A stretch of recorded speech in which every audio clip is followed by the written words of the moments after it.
है ये बताने के लिए आया हूँ और जो अच्छा है उसकी तारीफ भी करने के लिए आया हूँ। लेकिन चूंकि अब बहुत सारे लोगों को इस बात का इंतजार है कि अब 31 तारीख आ रही है, अब लॉकडाउन का पीरियड खत्म होने वाला है, आगे क्या होगा। तो एक अच्छी खबर ये है कि बहुत सारे दुकानदार मुझे फ़ोन करते हैं और ये कहते हैं कि साहब हमारा कारोबार कब शुरू होगा, कब हमारी दुकानें शुरू होगी।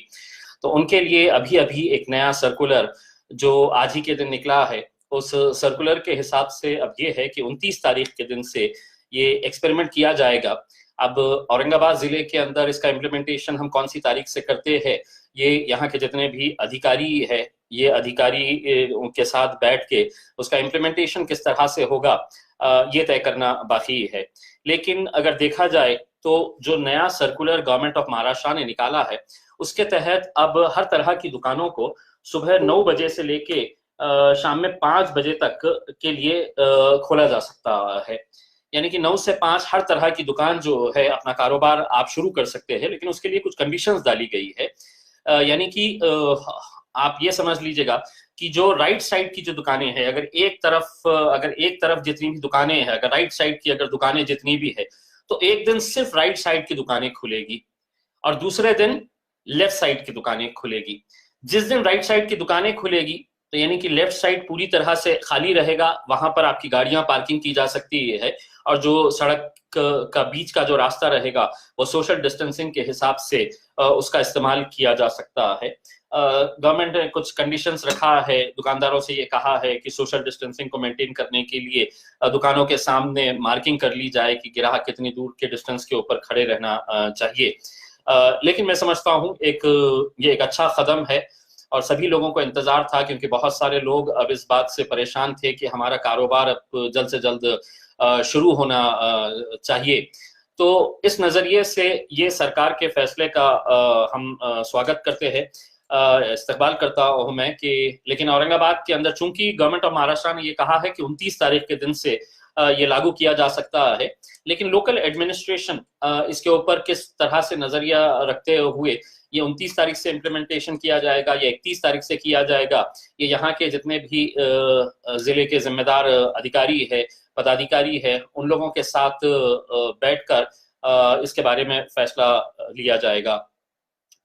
दूसरी बात यह है कि एक सर्कुलर राशन कार्ड के ताल्लुक से भी निकला है। राशन के ताल्लुक से मुझे पर्सनली इस बात की बड़ी खुशी है कि इस लॉकडाउन के पीरियड में बहुत सारे गरीब लोगों को, जिन्हें ये नहीं पता था कि मेरा अधिकार कितना है राशन के ऊपर, अगर मुझे अनाज मिलना है तो मुझे कितना अनाज मिलना चाहिए, कितने पैसे में मिलना चाहिए, दुकानदार ने मेरे को अनाज देते वक्त मुझे जरूरी है, कंपलसरी है कि मुझे उसने अपना रसीद देना चाहिए, कितने पैसे में वो अनाज दे रहा है उसकी रसीद बाज़ाब्ता मिलनी चाहिए और हर ग्राहक का ये राइट है। मुझे खुशी इस बात की है कि हमने इस दौरान, मैं जब भी लाइव पे आया हूं फेसबुक के ऊपर, मैंने लोगों को एक जागरूकता निर्माण करने का, एक अवेयरनेस क्रिएट करने का काम किया हूं कि लोगों को अपना अधिकार, अपना हक समझना चाहिए कि आपको इतना अनाज आपके राशन कार्ड के ऊपर मिलना चाहिए, आपको फ्री का जो अनाज है वो फ्री का अनाज आपको, इतना अनाज आपको सरकार की तरफ से दिया जाना चाहिए। तो लोगों के अंदर एक जो जागरूकता आई, तो मैं समझता हूँ बहुत सारे लोगों ने इसका फायदा उठाया है। ये एक अलग बात है कि बहुत सारे राशन की दुकान वालों ने मुझे काफी कुछ कहा है कि ये ग्राहकों को मैंने जो समझाने का काम किया है, वरना हो ये रहा था कि दुकानदार अपनी मर्जी के हिसाब से काम कर रहा था। मैं एक बात सही मानों में अभी भी बताना चाहता हूं कि हर जिले के अंदर, मैं तो समझता हूं कि हर देश में पूरी हर जगह के ऊपर ये चलता है कि राशन की दुकानों का एक बहुत बड़ा सिंडिकेट काम करता है और जो ये गरीबों का अनाज जो है ये ब्लैक में मार्केट के अंदर बेचता है। इस दौरान हमने भी बहुत कुछ स्टडी किया है और चूंकि अब ये वक्त नहीं है कि हम इन मुद्दों को उठाए, लेकिन अगर ये सिस्टम अगर बेहतर नहीं हुआ तो मैं आपको यकीन दिलाता हूं कि मैं लोकसभा के आने वाले अधिवेशन के दौरान मैं ये मुद्दा पार्लियामेंट के अंदर उठाऊंगा और जो जो लोग इसके अंदर शामिल है, और नेक्सस का मतलब ये है कि सिर्फ दुकानदार इसके अंदर शामिल है ऐसा नहीं है, हकीकत ये है कि इसमें कई अधिकारी लोग भी शामिल है, कई एजेंट लोग शामिल है। दुकान किसी एक के नाम के ऊपर है, चला कोई और रहा है, उसको कमीशन दे दिया जाता है।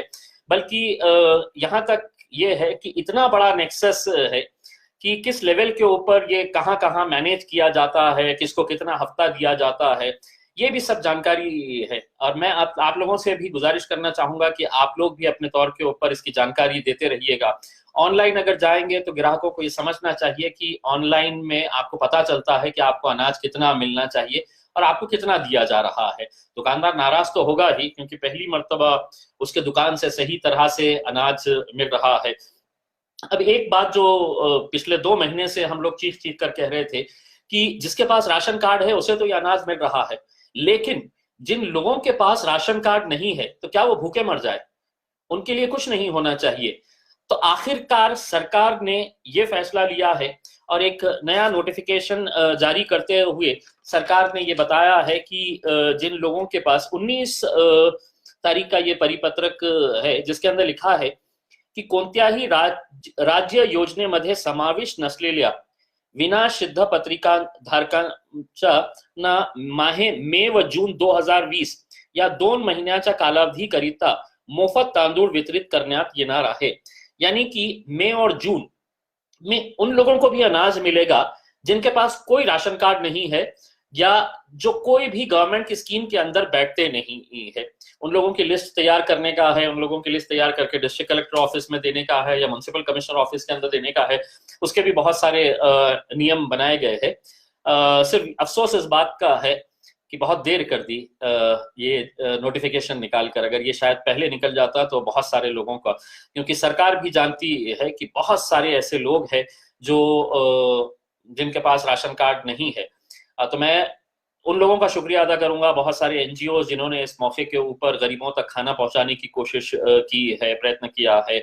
वो लोग अगर नहीं होते तो मेरे हिसाब से एक बहुत बड़ी गंभीर समस्या प्रशासन के सामने, सरकार के सामने होती। तो मैं उन तमाम लोगों का शुक्रिया अदा करता हूं। यानी कि अब ये है कि जिन लोगों के पास राशन कार्ड नहीं है उन लोगों की लिस्ट तैयार की जाए, वो लिस्ट तैयार करके डिस्ट्रिक्ट कलेक्टर के पास दिया जाए और प्रति व्यक्ति हर शख्स को जिसके पास राशन कार्ड नहीं है, चाहे वो डेली वेज वर्कर्स हो या माइग्रेंट लेबर हो, उनको प्रति व्यक्ति 5 किलो तांदूळ दिया जाएगा। यानी कि 5 किलो चावल उन लोगों को भी दिए जाएंगे, लेकिन उसका भी एक प्रोसेस है। उस प्रोसेस को फॉलो करते हुए ये राशन उन लोगों को दिया जाना है। तो एक अच्छा फैसला ये भी आया है, मैं इसका भी तहे दिल से शुक्रिया अदा करता हूँ। दूसरा मैं ये बताना चाहता हूं कि पिछले कुछ दिनों से औरंगाबाद के घाटी अस्पताल को लेकर कई सारी लोगों की शिकायतें आ रही थी और कुछ हद तक वो शिकायतें मैं समझता हूं कि सही भी है। एक खराब ये लगता है कि गवर्नमेंट एक तरफ ये कह रही है कि हमारे पास बेहिसाब पैसा है, पैसे की हम कोई कमी नहीं होने देंगे, और यहाँ पर भी डिस्ट्रिक्ट कलेक्टर ने बार बार ये कहा है कि हम पैसे की कमी नहीं होने देंगे। लेकिन क्या वजह है कि आज घाटी अस्पताल के अंदर कोई क्लास 4 एम्प्लॉई वहां पर काम करने के लिए तैयार नहीं है, कोई साफ सफाई करने के लिए तैयार नहीं है। और मैं एक खासदार होने की हैसियत से पूरी जिम्मेदारी के साथ ये कहता हूं कि अगर सिविल हॉस्पिटल के अंदर अगर क्लास 4 एम्प्लॉइज अपॉइंट किए जाते हैं इसी पीरियड के दौरान, तो क्या वजह है कि घाटी अस्पताल के अंदर ये अपॉइंटमेंट नहीं होता है? उसकी वजह यह है कि घाटी अस्पताल के अंदर जितने भी टेंडर्स निकले जाते हैं वो टेंडर किसको जाना चाहिए, किस ठेकेदार को जाना चाहिए, किस नेता के कौन से खरीद के ठेकेदार को जाना चाहिए, इसी मामलों की वजह से ये मामला अड़चन में आ पड़ता है। और ये हकीकत है, मैं बड़ी जिम्मेदारी के साथ, मैं खासदार होने की हैसियत से कह रहा हूँ कि घाटी के अंदर जब भी इस तरह का मामला आता है, चाहे वो बिल्डिंग बनाने का मामला हो, कोई इक्विपमेंट खरीदने का मामला हो, मेडिसिन खरीदने का हो, या एम्प्लॉय लोगों को अपॉइंट करने का मामला हो, इसके अंदर ठेकेदारी किसको मिलनी चाहिए, उसकी वजह से ये काम इतना देरी से होता है। और क्यों नहीं ये अपॉइंट किया जा रहा है जल्द से जल्द, जबकि वहाँ के डॉक्टर्स, वहाँ के नर्सेस मुझसे पर्सनली ये कहते हैं कि सर हम कब तक ये काम करेंगे। मैं उन तमाम डॉक्टर्स का शुक्रिया अदा करता हूँ जो दिन और रात मेहनत कर रहे हैं, और मेहनत करने के बावजूद भी आज उन्हें जिस तरह का सेटिस्फैक्शन मिलना चाहिए वो इसलिए नहीं मिल रहा है कि डॉक्टर अपनी मेहनत बखूबी कर रहा है, लेकिन जिस प्रशासन की ये जिम्मेदारी है वो प्रशासन अपनी जिम्मेदारी बखूबी निभा नहीं रहा है। इस वजह से आज लोगों का गुस्सा डॉक्टरों के ऊपर फूट रहा है, नर्सेस के ऊपर फूट रहा है, वहां पर तैनात सिक्योरिटी फोर्सेस के ऊपर या सिक्योरिटी के ऊपर काम करने वाले लोगों के ऊपर फूट रहा है। एक उदाहरण के तौर के ऊपर आज मैं घाटी अस्पताल गया था, मेडिसिन वार्ड, जहां पर पूरे कोरोना के पेशेंट है। वहां पर संजय नगर का एक पेशेंट था, मेरे ख्याल से दाभाड़े नाम का, वो लड़का जिसके पिताजी का देहांत हो गया, कल शाम 6 बजे उनका देहांत हुआ, संजय नगर का रहने वाला है, और आज शाम 6 बजे तक उनकी बॉडी नहीं दी गई है। अब स्वाभाविक है कि उसके घर वालों के ऊपर क्या बीत रही होगी कि 24 घंटे तक हमारे को ये नहीं मिल रहा है। ऐसे बहुत सारे केसेस है कि जहां पर सिर्फ एक प्रोसीजरल डिले जिसे हम कहते हैं कि कागजी खाना पूर्ति के वजह से बताया यह गया है कि साहब नहीं, उसका मेडिकल जो कोविड का टेस्ट आना था वो कोविड का टेस्ट बराबर से नहीं आया है, दोबारा लेना है। अरे उसके पिताजी मर चुके हैं, अब उन्हें अंतिम संस्कार के लिए आप इज्जत से उनकी बॉडी दे दीजिएगा ताकि वो परिवार वाले कम से कम अपने घर वालों का अंतिम संस्कार कर सके। या कोई ऐसे लोग जिनकी जैसा आज आसिफिया कॉलोनी के अंदर 2 मौतें हुई, वो उनके लिए भी यही है। दिक्कत कहाँ आ रही है, कोई अगर मर जाता है तो वहां पे उसके रिश्तेदार को कॉर्पोरेशन जाना पड़ता है मेडिकल सर्टिफिकेट लाने के लिए। क्या प्रशासन को इतना समझ में नहीं आ रहा है कि इतनी सारी मौतें हो रही है तो उनके परिवार वालों को इतना घुमाया फिराया क्यों जा रहा है? क्या एक क्लर्क महानगर पालिका का घाटी अस्पताल के अंदर नहीं बैठ सकता है रजिस्टर लेके और वहीं का वहीं डेथ सर्टिफिकेट इश्यू कर ले? या कम से कम हम टेक्नोलॉजी की बात करते हैं तो ऑनलाइन प्रोसेस के जरिए 10 मिनट के अंदर मेडिकल सर्टिफिकेट आ जाना चाहिए। मेडिकल सर्टिफिकेट नहीं मिल रहा है तो डिले हो जा रहा है। कई ऐसे केसेस है कि जहां पर नॉर्मल डेथ हुआ है तो एमएलसी रजिस्टर हो जाती है घाटी के अंदर, तो उसके लिए पुलिस स्टेशन को इन्फॉर्म करना पड़ता है। अब जब पुलिस स्टेशन को इन्फॉर्म करते हैं तो वहां से पुलिस वाले आने के लिए बड़ा टाइम लगा देते हैं। जैसा कुछ दिन पहले मुझे एक पेशेंट का फोन आया कि सर मेरे पिताजी के डेथ हो गई है, मेरे वालिद साहब का इंतकाल हो गया है और मैं यहाँ से सुबह से बैठा हूँ, और मोर्चुरी वाले कहते हैं जब तक पुलिस वाले नहीं आएंगे तो हम नहीं कर सकते हैं। तो पुलिस वालों को मैंने फोन किया तो पुलिस वाले निकल के आए। 2 दिन पहले एंड्योरेंस कंपनी के एक एम्प्लॉय का देहांत हो गया, वहां पे पुलिस स्टेशन में जाके बैठे तो पुलिस स्टेशन वाले पुलिस वाले नहीं आ रहे थे। फिर मैंने फोन करके उनको बोला कि साहब आप जल्दी पहुंचिए।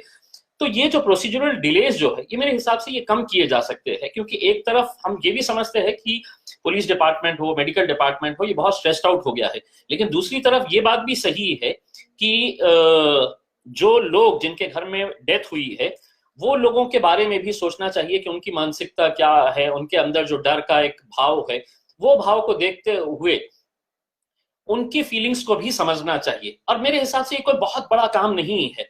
अगर म्युनिसिपल कमिश्नर ने चाहा तो कल का कल एक क्लर्क को बिठा के महाघाटी के अंदर बिठा दें कि डेथ सर्टिफिकेट वहीं का वहीं इशू कर दीजिएगा। आप पुलिस स्टेशन से पुलिस आने की जरूरत ही नहीं है, एक सेपरेट पुलिस टीम बना दी जाए और वहां पर जिसका भी पंचनामा करना है वो पंचनामा कर दे और कंसर्न पुलिस स्टेशन को आप रिपोर्ट अपनी भेज दे। तो ये जो प्रोसीजरल डिलेज है ये क्यों नहीं एड्रेस किए जा रहे हैं, ये यहाँ के इंचार्ज लोग ही बता सकते हैं। मैंने अपना सुझाव तो इस बारे में रख ही दिया है। दूसरा ये है कि जल्द से जल्द मैं चाहूंगा कि एम्प्लॉइज का रिक्रूटमेंट कर लिया जाए। एक बात यह है कि अभी अभी पता चला है कि अभी महाराष्ट्र सरकार ने एक नया फरमान जारी किया है मुंबई पुलिस ने कि जो भी सरकार को क्रिटिसाइज करेंगे इस दौर के अंदर उसके खिलाफ कानूनी कार्रवाई की जाएगी। मेरे हिसाब से ये लोकतंत्र है और लोकतंत्र के अंदर जो अच्छा है जो बुरा है वो सब आपको सुन के लेना, एक्सेप्ट करना चाहिए। इस तरह के अगर फरमान अगर आप जारी करेंगे, यहाँ तक कहा गया नोटिफिकेशन के अंदर कि अगर आप सरकार की आलोचना करते हैं, क्रिटिसाइज करते हैं, तो under section 188 of IPC Indian penal code आपके खिलाफ कार्रवाई की जाएगी।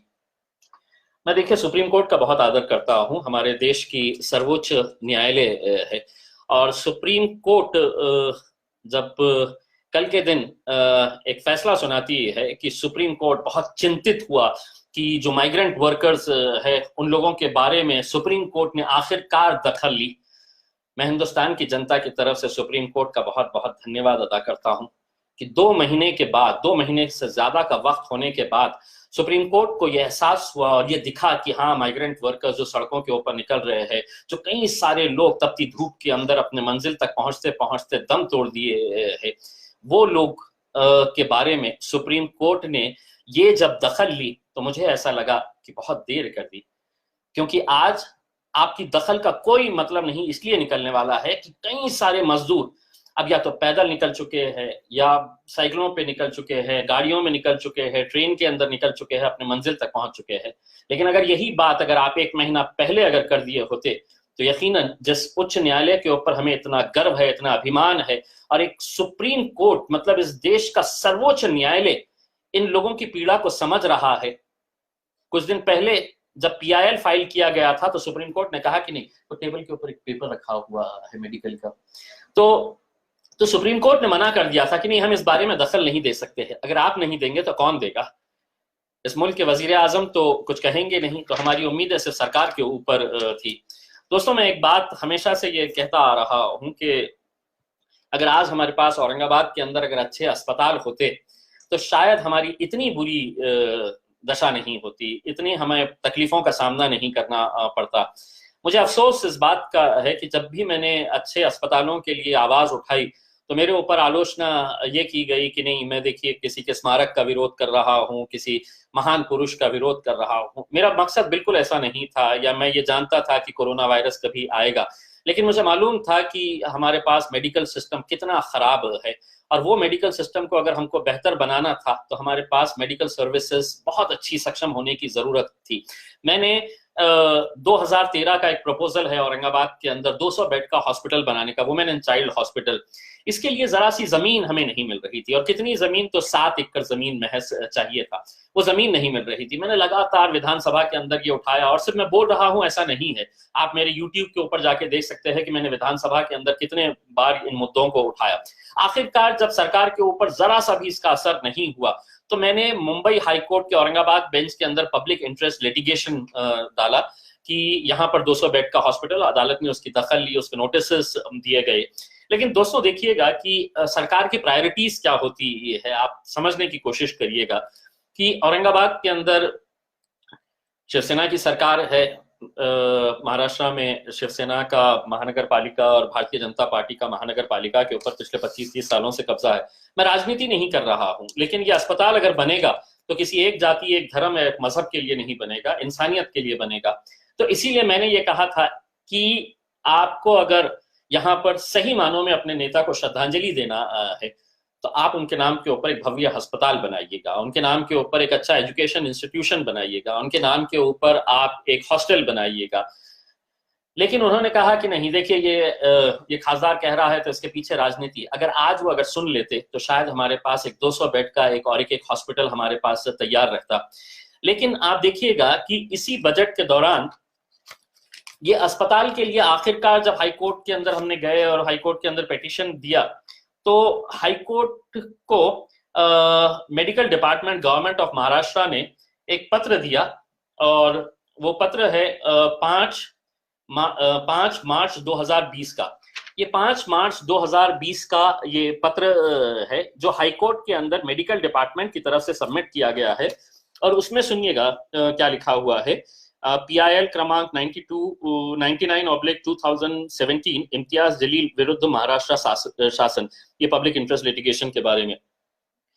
तो उन्होंने ये कहा है कि हम ये हॉस्पिटल को मान्यता दे रहे हैं, तकरीबन 112 करोड़ रुपए का ये हॉस्पिटल वहां पर बनाया जाने वाला है। लेकिन एक खूबसूरत एक लाइन है इसके अंदर, ये देखिएगा, प्रशासकीय मान्यता प्रदान करण्यात आलेली आहे। सदर बांधकामास फेब्रुवारी 2020 च्या पुरवणी अर्थसंकल्पात रुपये 1000 टोकन रकम मंजूर करण्यात आली आहे। ये हॉस्पिटल के लिए 1000 रुपये एक टोकन अमाउंट के तौर के ऊपर पुरवनी मांगनियों के अंदर ये रखा गया। यानी कि आप सोचिएगा कि गवर्नमेंट को ये मालूम होते हुए कि हमारी अस्पताल की हालत क्या है, कितना चरमराया हुआ है, वहां पर आप 1000 रुपये टोकन अमाउंट के तौर के ऊपर आप कोर्ट के अंदर दे देते हैं। क्या वो बजट के अंदर हम सैंक्शन करेंगे, वो एक प्रोसीजर होता है। लेकिन वहीं यही सरकार औरंगाबाद के अंदर माननीय बाला साहब ठाकरे, इनके स्मारक के लिए 25 एकड़ सरकारी जमीन दे देती है, 25 एकड़, और वो भी ग्रीन लैंड दे देती है। और उसके लिए टेंडर का प्रोसेस भी कंप्लीट हो जाता है, उसके लिए बजट का भी प्रावधान कर दिया जाता है। कितना बजट है आपको पता है? 25 करोड़ रुपये। 25 करोड़ रुपये बाला साहब ठाकरे स्मारक का, जो औरंगाबाद के MGM कॉलेज के पास कई सारे झाड़ों को गिराकर बनाया जा रहा है। उसके लिए 25 करोड़ रुपए सैंक्शन हो गए। और क्रांति चौक का जो दूध डेयरी का है, जिसके लिए मैंने ये प्रस्ताव रखा था कि ये दूध डेयरी की जगह के ऊपर एक भव्य आप अस्पताल बनाए और उसको नाम दे दीजिएगा आप। हमें नाम में कोई मतलब नहीं है, अगर आपको देना है आप ये अस्पताल का नाम माननीय गोपीनाथ मुंडे साहब के नाम पे दे दीजिएगा। मैं भी मानता हूं ये दोनों ही नेता अपनी अपनी राजनीतिक पार्टियों के तौर के ऊपर एक लोक नेता की हैसियत से थे। आप उनको अगर श्रद्धांजलि देना चाह रहे हैं तो एक भव्य हॉस्पिटल बनाया जाए और उस हॉस्पिटल का नाम दे दीजिएगा। आपको गोपीनाथ मुंडे साहब के नाम के ऊपर देने का है, हम भी उसका समर्थन करेंगे। लेकिन अगर वहां पर एक हॉस्पिटल बन जाता, लेकिन नहीं, स्मारक बनाने के लिए पैसा सैंक्शन किया गया है, टेंडर भी हो गया है, उसका टेंडर सैंक्शन भी हो गया है, उसका फंडिंग भी हो गया है। कितने का है स्मारक पता है आपको? 50 करोड़ और कुछ लाख रुपए का है। 50 करोड़ रुपए का गोपीनाथ मुंडे साहब का स्मारक यहाँ पर बनाया जा रहा है औरंगाबाद के क्रांति चौक इलाके के अंदर।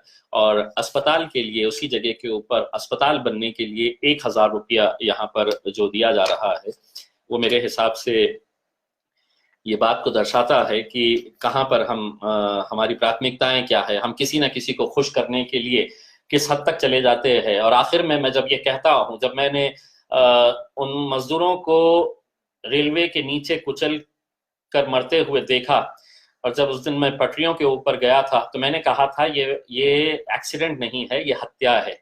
और ये हत्या के पीछे वो तमाम लोग जिम्मेदार है। हो सकता है उसके अंदर मैं भी हूं, क्योंकि मैं भी सरकार चलाने का एक हिस्सा हूं। भले ही मैं विपक्ष के अंदर हूं, बहुत छोटी सी आवाज हूं, लेकिन आवाज बुलंद आवाज है।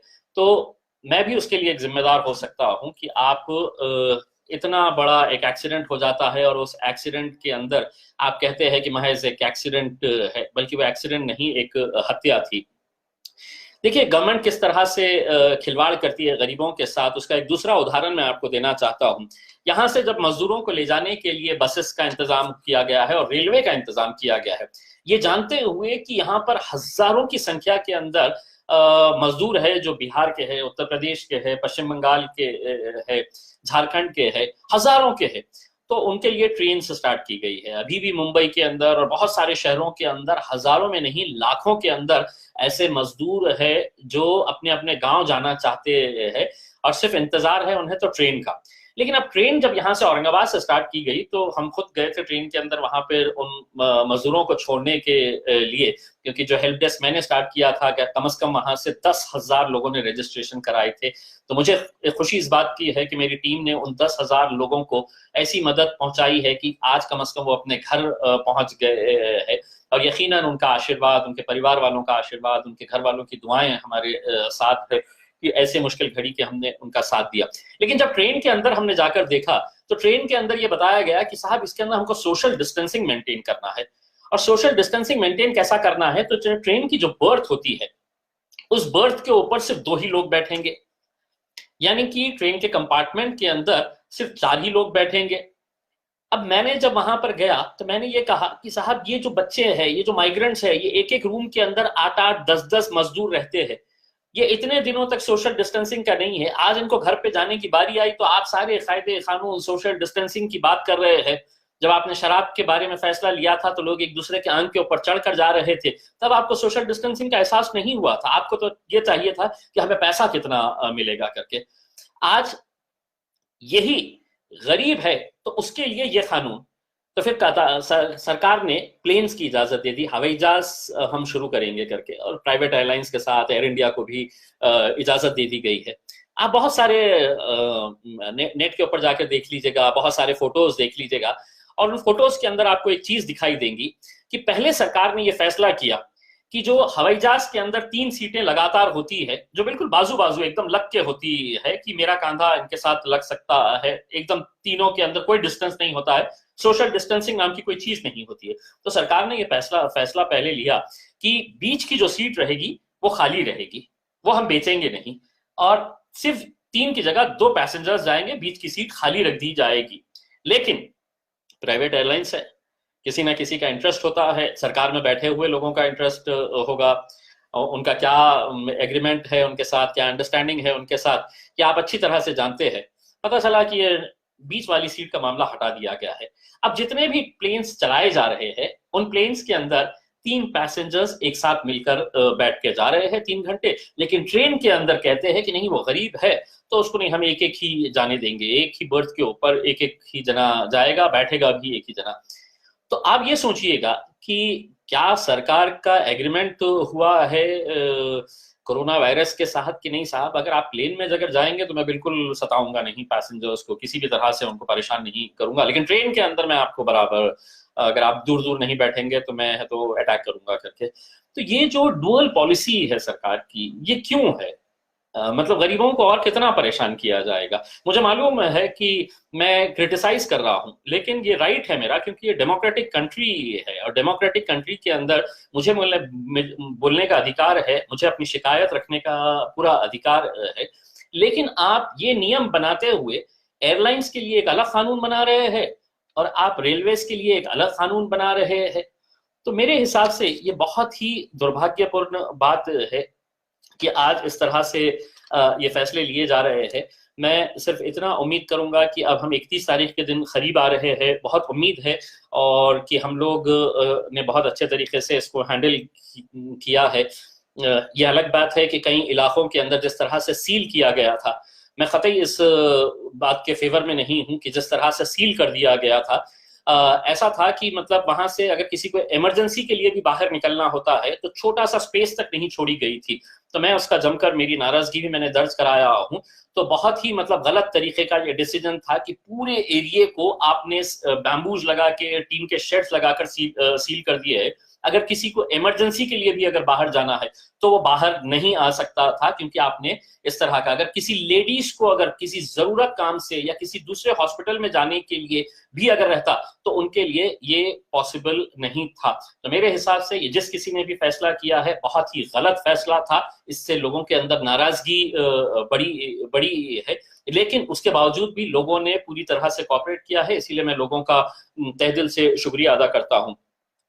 मैं घाटी अस्पताल के तमाम डॉक्टर से यही कहना चाहूंगा कि आप लोग बहुत मुश्किल घड़ी के अंदर काम कर रहे हैं, लेकिन एक बात मैं कहना चाहता हूं कि गवर्नमेंट पैसा बहुत देती है, लेकिन अल्टीमेटली अगर उस पैसे का सही मानों में अगर इस्तेमाल नहीं होता है तो आप लोगों को उसका टारगेट बनाया जाता है। पब्लिक समझती है कि देखिए ये डॉक्टर्स हमारा साथ नहीं दे रहे हैं। इसीलिए जब कोरोना वायरस खत्म हो जाएगा तो मैं इंडियन मेडिकल एसोसिएशन से ये कहूंगा कि गवर्नमेंट हॉस्पिटल्स या गवर्नमेंट के डॉक्टर्स जितने भी है, ये सब यूनाइटेड खड़े रहिएगा, अपनी आवाज उठाइएगा, अपनी आवाज बुलंद करिएगा और सरकार से ये कहिएगा कि हमको ये फैसिलिटीज चाहिए। अगर ये फैसिलिटी अगर नहीं प्रोवाइड की गई तो आगे हम काम करेंगे या नहीं करेंगे। ये कोरोना वायरस के बाद आप लोगों को एक फर्म स्टैंड लेना पड़ेगा, वरना होगा ये कि आपकी खामोशी आप लोगों को कहीं पब्लिक के गुस्से का सामना करने पर ना मजबूर कर दे। तो इसीलिए डॉक्टर्स को, मेडिकल स्टाफ को, तमाम गवर्नमेंट हॉस्पिटल्स की टीम को मैं रिक्वेस्ट करना चाहूंगा कि आप लोगों को एक फर्म स्टैंड लेना पड़ेगा कि हमारे को ये फैसिलिटीज देना। आज हकीकत ये है कि इतना पैसा अगर आ रहा है तो पीपीई किट्स क्यों नहीं अबंडेंट है, जो सेफ्टी गेयर्स जो चाहिए है वो क्यों नहीं है? क्या वजह है कि क्लास 4 एम्प्लॉइज को आप अपॉइंट नहीं कर पा रहे हैं? हर बार ठेकेदारी ठेकेदारी ठेकेदारी के अंदर कितना वक्त, कितनी जाने जा रही है। तो इसके ताल्लुक से जल्द फैसला ले। मेरे ताल्लुक से मैं ये कहना चाहूंगा कि हम लोगों ने अपने तौर के ऊपर बहुत सारी कोशिशें की है, बहुत सारे एनजीओज के साथ, हमारा भी दुआ फाउंडेशन के नाम से हमारा भी हम लोग काम करते आ रहे हैं। अभी हमने, चूंकि अब रमजान खत्म हो गया है, तो हमने कम्युनिटी किचन एक तैयार किए है, जो सेंट्रलाइज्ड किचन है पाकिजा फंक्शन हॉल के अंदर, और वहां पे हम लोग खाना बना के अब हर गरीब बस्ती के अंदर भेजने की हमारी जितनी हैसियत है उसके हिसाब से हम लोग भेज रहे हैं। बहुत सारे लोग उसके अंदर, हम चाहेंगे कि आप भी जुड़े, आप भी इस नेक काम के अंदर ये करें। कुछ लोगों की एक आदत होती है कि सोशल मीडिया के उस दौर के अंदर है कि जिस इंसान का अपने घर के अंदर कोई सुनता नहीं है वो देश को भी ज्ञान बांटने के लिए निकलता है। और कुछ लोगों की आदत है कि ये क्या कर रहा है, इसने अभी तक क्या किया, वो उसने अभी तक क्यों नहीं दिख रहा है करके। ये वो लोग हैं जो जिंदगी में खुद तो कुछ नहीं करेंगे, इनका काम सिर्फ यही है कि इसके ऊपर उंगली उठाना, इसके ऊपर कुछ इल्जाम लगा देने का। तो ऐसे लोगों को बहुत ज्यादा इनके तवज्जो देने की जरूरत नहीं है। जैसा कुछ दिन पहले मैंने देखा था कि एक सब्जी वाले साहब ने मेरे सब्जी फेंक कर कहा कि इम्तियाज जलील क्या कर रहे हैं करके। अगर मैं हकीकत बताऊं आपको तो आप भी हैरान हो जाएंगे कि ये पूरा स्टेज मैनेज था। किसी एक राजनीतिक पार्टी के नेता के जरिए इन्हें 2,000 रुपये दिया गया था कि ये सब्जी फेंके, क्योंकि जब वो फेंक रहे थे तो कैमरा पहले से ही ऑलरेडी ऑन था। तो ये सब चीजें जो है ये एक घटिया सोच का नतीजा है। मैं समझता हूँ कि लोगों ने ऐसी सोच से परे रहना चाहिए। मुझे कोई फर्क नहीं पड़ता है, ऐसे बहुत सारे लोग हैं जो दिन में फोन करते हैं और इस तरीके से बात करते हैं कि वो चाहते हैं इस उम्मीद से कि मैं कुछ तो भी उल्टा उन्हें जवाब दूं और वो रिकॉर्ड करे और फिर उसको वायरल करे कि देखिए खासदार किस तरह से ये कर रहा है। तो रोज ऐसे लोगों के फोन आते हैं जो इस उम्मीद के ऊपर रहते हैं कि खासदार ने कुछ ना कुछ तो भी गलत बोलना चाहिए। अब वो सब्जी तरकारी वाले का आप खुद जानते हैं कि 2-3 घंटे के अंदर लोगों को ऐसा लगा कि अरे कितना अच्छा अपने पास मटेरियल मिल गया है, देखो खासदार क्या कर रहा है। खासदार क्या कर रहा है ये खासदार जानता है और उसका रब जानता है। तुम्हारे जैसे लोगों की ना तो मैं परवाह करता हूँ ना फिक्र करता हूँ। बस जाते जाते आप लोगों के ऐसे लोगों के लिए सिर्फ इतना ही कहना चाहूंगा कि मुखालिफत से संवरती है शख्सियत और भी मेरी। जो लोगों को मुखालिफत का मतलब नहीं मालूम है, विरोध से, मुखालिफत से संवरती है शख्सियत और भी मेरी।